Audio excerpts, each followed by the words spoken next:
Más de las definiciones básicas, nos vamos a enfocar en tres tipos de coordenadas: cilíndricas, cartesianas y esféricas, que son las que más se usan. Existen un montón de coordenadas y las coordenadas se escogen de acuerdo más que todo a la naturaleza del problema. Como aquí nosotros lo que vamos a trabajar es con cargas y con corrientes, pues la distribución que tienen las fuentes de campo es la que determina cuál es el sistema de coordenadas más importante, más, mejor dicho, más pertinente para resolver el problema. Nosotros nos vamos a enfocar en estas tres y todavía con más énfasis en las cartesianas. Bueno, vamos a hablar un poquito aquí de generalidades sobre vectores, definiciones básicas. Realmente un vector es geométricamente cualquier línea que une el origen con un punto en el espacio.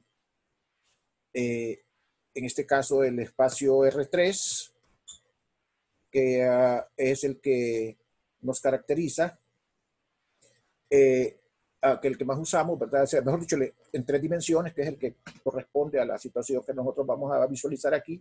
Y uno de los vectores más importantes es el vector que le llamamos vector de posición, que es lo que le llamamos R.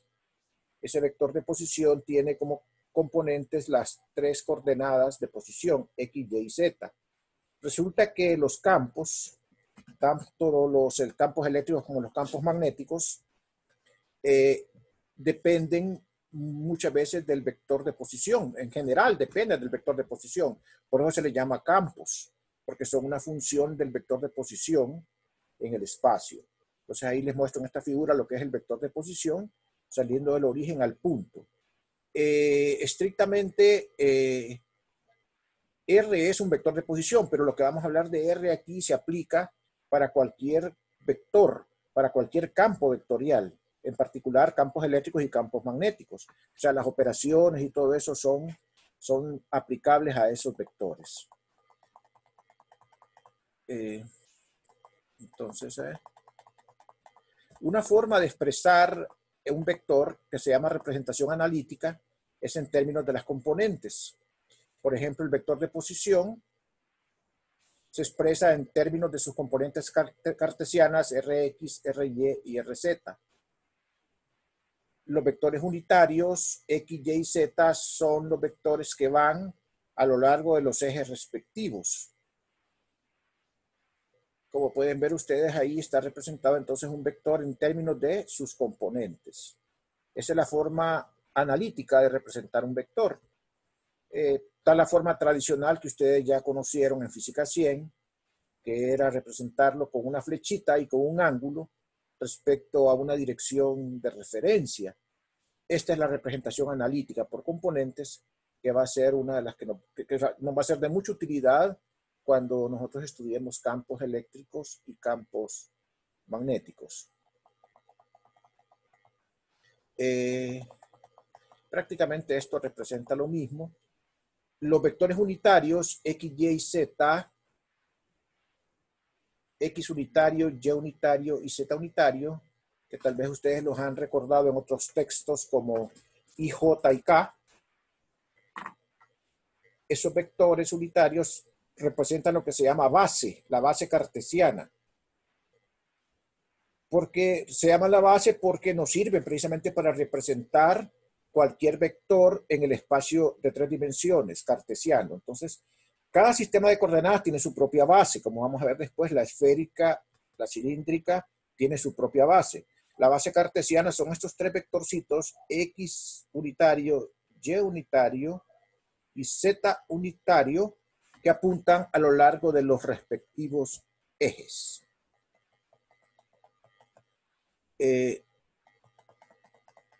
Geométricamente, como les decía, el vector se representa como una flecha. Y la magnitud del vector, la magnitud es el tamaño de la flecha. O sea, el tamaño significa qué tan grande es el vector. Si es una fuerza, qué tan grande es la fuerza. Si es un campo eléctrico, qué tan grande es el campo eléctrico. Si es una aceleración, qué tan grande es la aceleración, etc. Pero el vector en sí tiene tres cosas, que son magnitud, dirección y sentido. Algunos dicen, solo tiene magnitud y dirección porque el sentido va incluido en la dirección. Entonces es igual, ¿verdad? Tenemos que estar claros que un vector tiene que estar bien definido si ustedes saben la magnitud y en qué dirección va aplicado. La magnitud se puede calcular de manera bien fácil en términos de las componentes cartesianas mediante esta formulita que está acá, ¿verdad? Rx más Ry más Rz al cuadrado, raíz cuadrada. Esa es la forma de representar el vector, ¿verdad?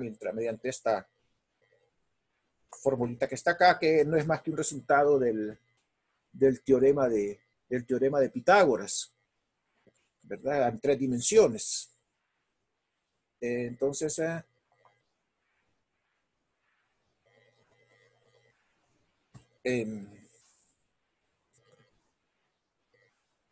pero no confundirlo aquí con esto.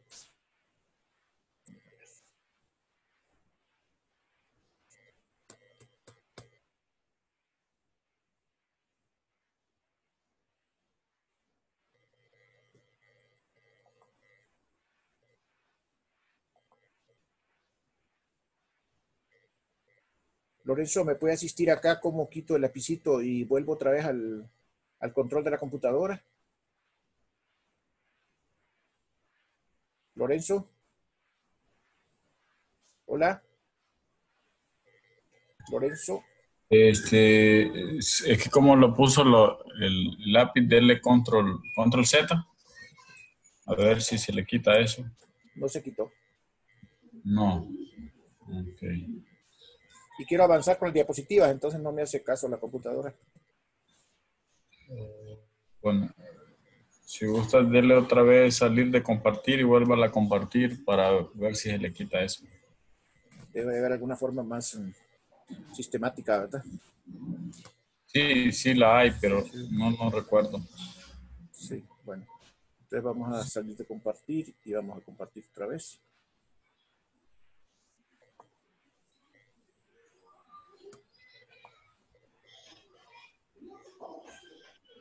Ya se quitó. Bueno, entonces, Sí. bueno, ahí aprendemos para la próxima vez, ¿verdad?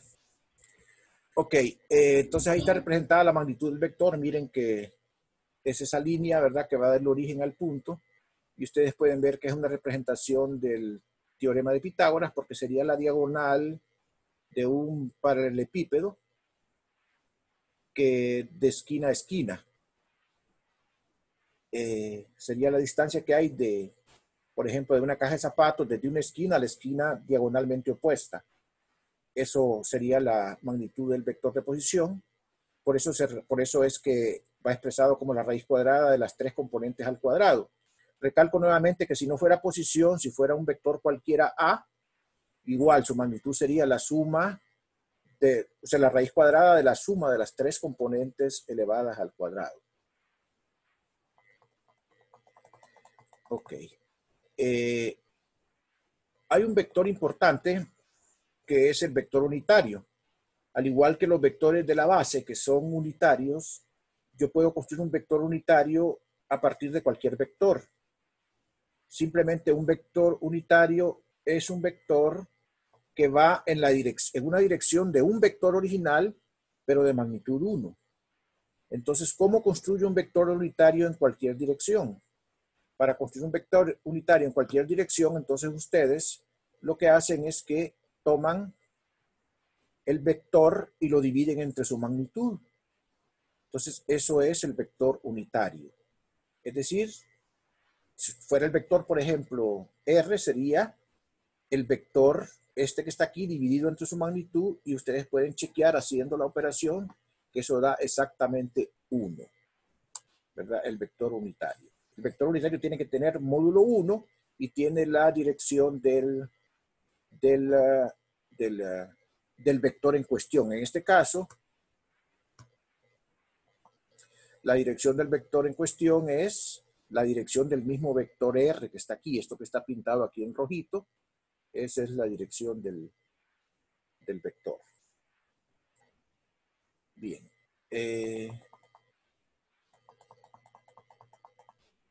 Aquí está esencialmente lo mismo. Esta presentación, muchachos, está en la plataforma, ¿verdad? Prácticamente todas mis clases van a estar en la plataforma. Algunas no van a ser tan bonitas como esta porque van a ser escaneadas, pero van a ser con mi propia letra. Así es que van a ser fidedignas, ¿verdad? Entonces, pero todo lo van a tener ustedes ahí disponible para que no tengan que estar con su tiempo escribiendo, ¿verdad? Esto ya es más, de hecho ahí está. Ok, vamos a ver la operación suma porque se nos está acabando el tiempo. Aquí hay unas personas que quieren ingresar, vamos a darles el ingreso ahorita.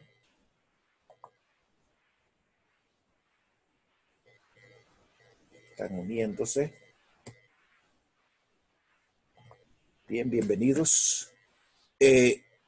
La operación suma se puede hacer de manera geométrica, como la diagonal del paralelogramo o como con el método del triángulo. Pero aquí nos interesa más entrar en la forma analítica de hacerla. La forma analítica de hacer la suma es simplemente tomando las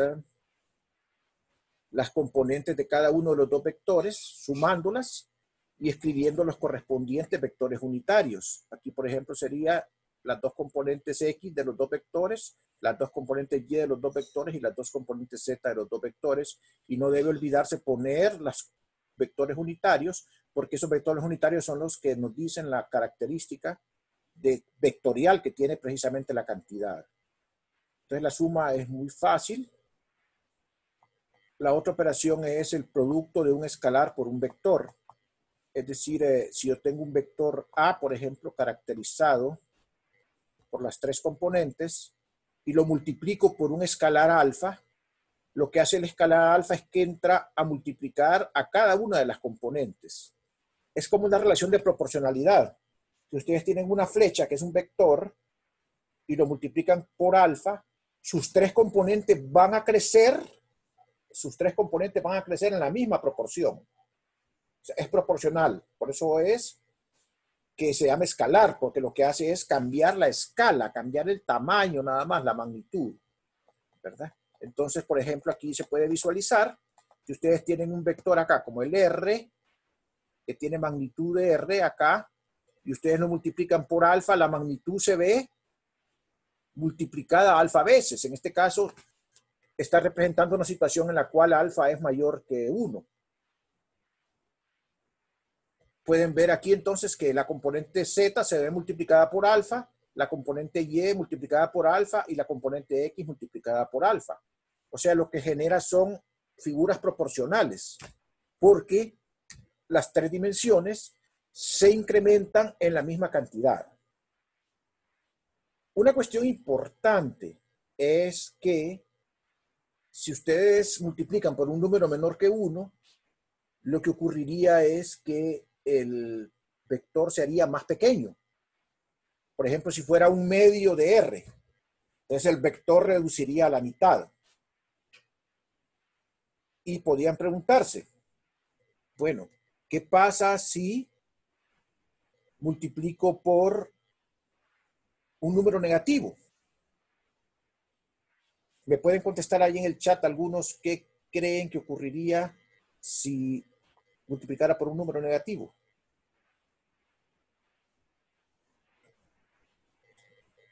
Quiero ver qué opinarían. ¿Qué pasa si multiplicaría por un número negativo? Bueno, realmente al multiplicar el vector por un número negativo, lo que haría sería cambiarle el sentido. O sea que iría en la misma dirección, pero el sentido de la flecha sería inversa. Entonces eso haría el número negativo en la operación escalar por vector. Entonces, pronto se nos va a acabar el tiempo, pero tenemos todavía un tiempito más. Voy a dejarlo acá y voy a entrar al chat a ver si hay alguna pregunta acá. Acuérdense que nos quedamos ahí.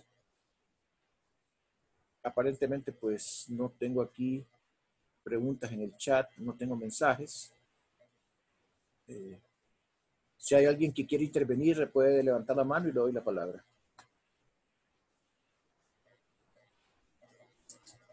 Sí, señor, solo tenía una, Dígame, solo dígame, una consulta. Entonces, dígame. cuando usted multiplica por un escalar, prácticamente lo que está influyendo o interfiriendo es en la magnitud del vector. Exactamente. En el sentido también si fuera de signo contrario, porque le cambiaría el sentido, ¿verdad? Pero no le cambia la dirección. ¿Ok? Lo hace más grande o más pequeño o lo invierte, dependiendo si el escalar es mayor que 1, menor que 1 o negativo. Por eso se llama escalar, porque preserva la escala. Las tres componentes se multiplican en la misma escala. Y ahí viene el nombre de escalar, ¿verdad? Ok. ¿Alguna otra preguntita, muchachos? Aprovechando que tenemos aquí unos segunditos gratis de esto todavía. Aquí hay un chat, vamos a ver qué me dice aquí Celeste. ¿Puede repetir lo que dijo sobre la operación suma? Vamos a ver entonces acá.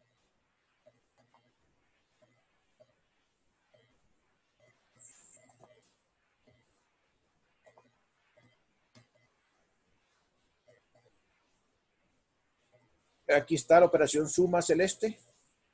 En la suma lo que usted hace es tomar las componentes X y sumarlas, y eso constituye la nueva componente X del vector resultante.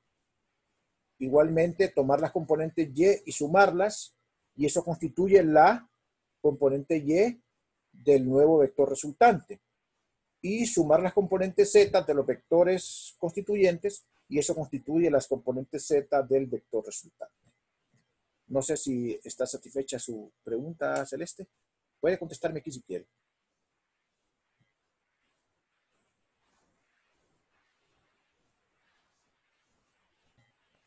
Sí, muchas gracias. A sus órdenes. Vamos a ver. Daisy. Se vuelven en dirección opuesta al vector. Sí, es correcto. Su intervención es correcta. Es que no había podido, yo estoy aprendiendo también con este sistema, no crean. Yo estoy aprendiendo con ustedes el manejo de esta tecnología. Se vuelve, sí, correcta su respuesta, ¿verdad? Lorenzo cambia la dirección del vector, el número negativo, es correcto, ¿verdad? Bueno, se nos está terminando el tiempo. Vamos a, no sé, Lorenzo, si le pongo finalizar antes o dejo que termine el tiempo y luego nos encontramos en 20 minutos aquí. Pues como no hay más, creo que mejor. Finalizar para grabar, ¿verdad? Finalizar para grabar. Para editar la grabación, ¿verdad? Sí, creo que mejor. Si no hay más. Sí. Bueno, muchachos, nos vemos entonces a las 12 acá para reabrir la sesión con el mismo link, la abrimos, ¿verdad? Ok. Vayan a descansar un ratito y nos vemos acá. Listo, señor. Listo.